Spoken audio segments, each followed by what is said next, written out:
tardía, limitar la extensión. ¿Qué hacemos ahí?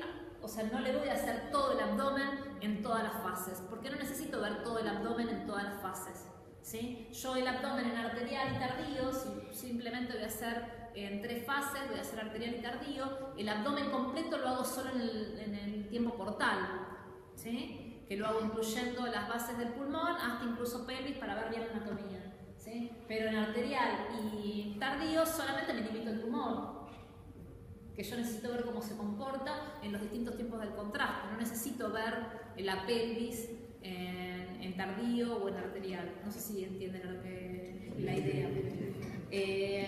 Sin contraste en general no hacemos, en casi ninguna patología, no hacemos sin contraste.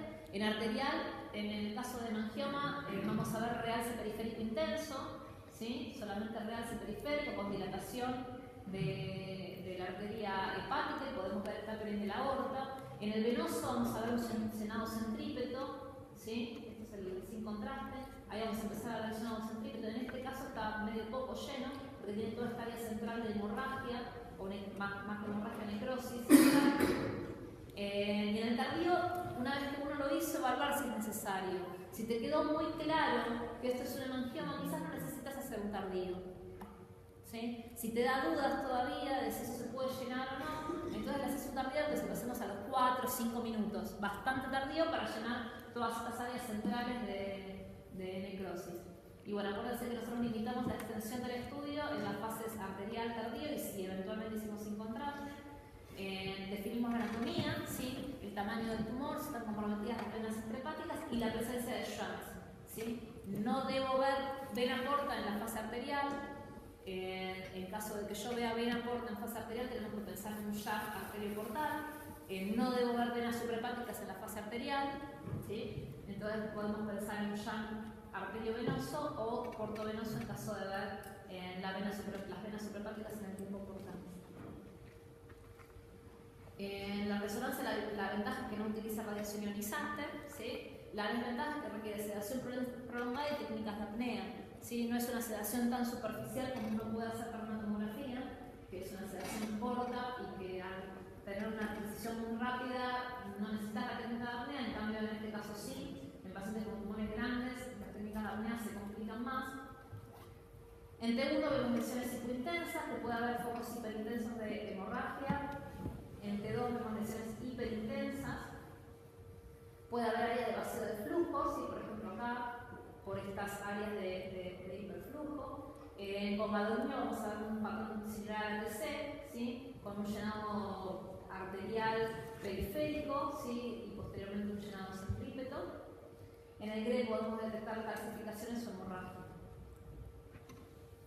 La evolución generalmente es buena. Eventualmente las complicaciones pueden ser graves, ¿sí? Acuérdense de la insuficiencia cardíaca o la insuficiencia respiratoria por la presencia de una hepatomegalia masiva.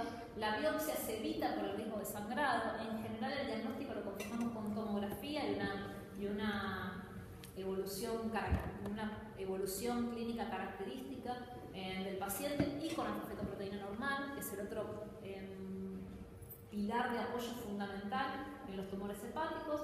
El tratamiento de sostén en caso de presentarse complicaciones como la transfusión de glóbulos rojos, de plaquetas o la utilización de diuréticos para insuficiencia cardíaca, propranolol para disminuir las shunts y la insuficiencia cardíaca, corticoides, interferón alfa, que se ven que tienen posibilidades para disminuir el tamaño del tumor, embolización arterial en casos de que no responda, y casos excepcionales que requieren trasplante hepático, fundamentalmente en los tipos difusos.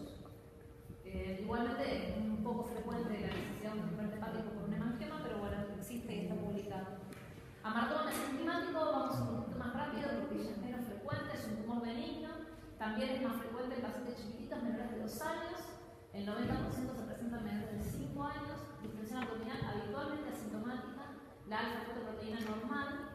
Las características pueden ir desde predominantemente quístico a predominantemente sólido y en el medio cualquiera de las combinaciones. El tratamiento quirúrgico es curativo. Los quistes van a ser de contenido anecoico, puede haber fibroestabiques o septos ecogénicos. Las áreas sólidas son ecogénicas, por ejemplo acá, ¿sí? Es un área sólida ecogénica. Algunos pueden tener que tan pequeños que pueden parecer masas completamente sólidas, pero no son la mayoría son de este tipo. En la tomografía vamos a ver áreas quísticas con densidad similar al agua, ¿sí? Y áreas sólidas con densidad hipodensa respecto al parénquima normal. En la resonancia, las porciones sólidas van a ser hipointensas en T1, como acá, hiperintensas en T2, como acá, y el refuerzo con el contraste va a ser periférico y a nivel de los centros no refuerza el contenido del quiste. Otros tumores benignos que son menos frecuentes en pediatría y que se comportan de manera similar a los adultos, por lo tanto decidí no charlar porque es todo demasiado. Hiperplasia nodular focal, adenoma hepatocelular y nódulos de regeneración. Tumores hepáticos en pediatría malignos, el más frecuente por lejos es el hepatoblastoma, ¿sí? Y se presenta lamentablemente la misma grupo etario o grupo etario parecido al hemangioma, ¿sí? Y a veces las imágenes no son tan claras.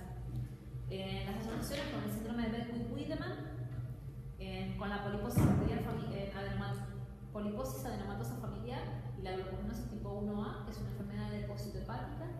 La clínica tenemos un tumor abdominal, pérdida de peso, ictericia, que es poco frecuente. Fundamentalmente el diagnóstico se hace punto de partida de una tumoración abdominal, un abdomen muy distendido que se encuentra en una masa. En el laboratorio, que es lo que venimos hablando hace un ratito, la alfa-proteína en general está aumentada, aunque no en el 100% de las veces, lamentablemente. Y como suele ocurrir, los tumores que tienen un marcador, cuando no lo aumentan es porque son tan inmaduros y tan indiferenciados que no suelen aumentar ese marcador y son los tumores más malignos, pertenecientes al proceso normal. Las metástasis pueden ser pulmonares, que las metástasis pulmonares son muy frecuentes en el momento del diagnóstico, pero que bueno, no complica tanto el pronóstico en este caso. Otras metástasis como en óseos, sistema nervioso central o ganglios, la invasión local puede afectar la vena porta o la vena cava. Habitualmente son los tumores más frecuentes. En la ecografía vemos un tumor habitualmente circunscrito, lobulado, en general hiperecoico, hipericoico, puede ser homogéneo o heterogéneo, puede presentar calcificaciones, focos anecoicos con hemorragia, necrosis y puede comprometer vena porta o sus ramas, cualquiera de sus hepáticas y el líquido hepático. Si en este caso se ve la vena porta izquierda que presiona conservada y la vena porta derecha que se pierde dentro del tumor. En la tomografía habitualmente no hacemos todas las fases, habitualmente hacemos solamente una fase venosa y ahí empezamos a jugar con los datos clínicos del paciente, si tiene una alfa feta aumentada y bueno, ya nos estamos orientando a otra cosa, si no una hemangioma. Si tiene una alfa feta normal y quizás necesita una fase arterial, ¿sí? Para ver si tiene o no llenado centrípeto. Si le hago una fase arterial y no tiene llenado periférico en la fase arterial, entonces ya dejo de pensar que es un hemangioma, empiezo a pensar que es un hepatoblastoma. Esto es la consola en el momento de hacerse, que ustedes saben que son tiempos muy cortos, ¿sí? Si el llenado directamente arterial inicia por el centro, entonces ya dejo de pensar que es un hemangioma, ya no voy a necesitar una fase tardía. Suspendo la fase tardía en el momento, ¿sí? La fase venosa siempre tiene que ser completa. La arterial puede ser limitada a la zona del tumor. Realce heterogéneo con el contraste, ¿sí? Se ve acá. En este caso se hizo fase arterial, ¿sí? Que no tiene llenado periférico, ¿sí? Y se hizo obviamente la fase venosa completa. En lobulado hay que evaluar los vasos hepáticos y se utiliza mucho en este tipo de tumores el pretext que se realiza por tomografía. Ahora les explico un poquito qué es el pretext. La resonancia, habitualmente nosotros por ahora no tenemos la suerte de poder utilizar resonancia para todos los tumores, pero bueno, supongo que en algún momento lo vamos a poder hacer, en donde los equipos tengan tiempos más cortos, ¿sí? No tener que tener el paciente tanto tiempo anestesiado, también tengamos más, o sea, con la misma lógica de pensamiento de los tiempos cortos, la cantidad de turnos, o sea, realizar estudios largos, los turnos son más prolongados, los pacientes necesitan el estudio en el curso de 1 o 2 días. El tumor va a ser heterogéneo, hipointenso en T1, hiperintenso en T2, con septos fibrosos, con áreas de hemorragia que se pueden ver hiperintensas en T1. Nos va a ayudar bastante a definir el compromiso vascular y el refuerzo heterogéneo con el contraste. El pretext, esto es algo que nos piden los oncólogos y los cirujanos. Nosotros hacemos una tomografía al inicio del diagnóstico del paciente y ellos le hacen una quimioterapia, que la idea de la primer fase o ciclo de quimioterapia es reducción del tumor y se vuelve a evaluar el pretext. Con el pretext lo que ellos logran es definir la posibilidad o no de resección quirúrgica, ¿sí? Y eso lo van a evaluar definiendo, por un lado, cuántos segmentos hepáticos o cuántas áreas hepáticas libres ellos tienen. Y esas áreas hepáticas, entre comillas, libres, secciones, perdón, es la palabra exacta, en secciones hepáticas libres tienen, la va a permitir o no la resección. Ellos dividen el hígado en 4 según las venas suprahepáticas, ¿sí? Entonces, grupo 1 es cuando tengo 3 secciones adyacentes libres. O sea, por ejemplo, está afectado el segmento 2 y 3 y me queda el segmento paramedial derecho e izquierdo y el segmento lateral derecho libres. O sea, son 3 secciones hepáticas libres, ¿sí? Entonces quiere decir que yo voy a resecar, quiere decir que yo no, el cirujano. El cirujano va a resecar nada más que va a resecar el hígado solamente desde la vena suprahepática izquierda hacia la izquierda, ¿sí? Y le va a quedar una buena porción de hígado remanente, libre de tumor, ¿sí? Eso sería grupo 1. Grupo 2 es cuando son 2 secciones adyacentes libres. Por ejemplo, está comprometido el segmento 2, el 3 y el 4. Y yo tengo acá 2 secciones adyacentes libres, ¿sí? En cambio, por ejemplo, si yo tenía comprometido el 4, el 5 y el 8, tengo un tamaño similar de tumor quizás, pero no tengo 2 secciones adyacentes libres, ¿sí? ¿Entienden cuál sería la idea desde el punto de vista quirúrgico? ¿Sí? Quizás el mismo tamaño del tumor, si está localizado más central, lo complica. Entonces, dos secciones no adyacentes o una sección libre, quedando 3 secciones comprometidas en el último caso, ¿sí? Quiere decir que si yo tengo el 4, el 5 y el 8, van a tener que resecar más de la mitad del tamaño del hígado, ¿sí? Grupo 4, todas las secciones comprometidas. Por eso, en el pretext también uno tiene que buscar bien. A veces hay focos dentro, por ahí tengo un tumor localizado en el 2 y el 3 y tengo un pequeño foquito de tumor metastásico en el segmento 6. ¿Sí? También hay que buscarlo porque el hepatoblastoma hace estas cosas. Una vez que vimos el tamaño del tumor dentro del hígado, tenemos que ver la B corta por la invasión de la vena cava inferior o vena suprahepática, ¿sí? B1 le ponemos cuando compromete solo una suprahepática, B2 cuando compromete 2 suprahepáticas y B3 cuando compromete las 3 suprahepáticas o la vena cava. Si está comprometida solamente la vena cava, también es un B3. Vena porta respecto de, o sea, la P respecto del compromiso de la vena porta, B1 cuando es una sola rama de la vena porta, B2 cuando es el tronco de la vena porta o las 2 ramas, ¿sí? El C, el compromiso del lóbulo caudado, se pone C1. M, metástasis a distancias, M1. N, presencia de ganglios abdominales o extraabdominales.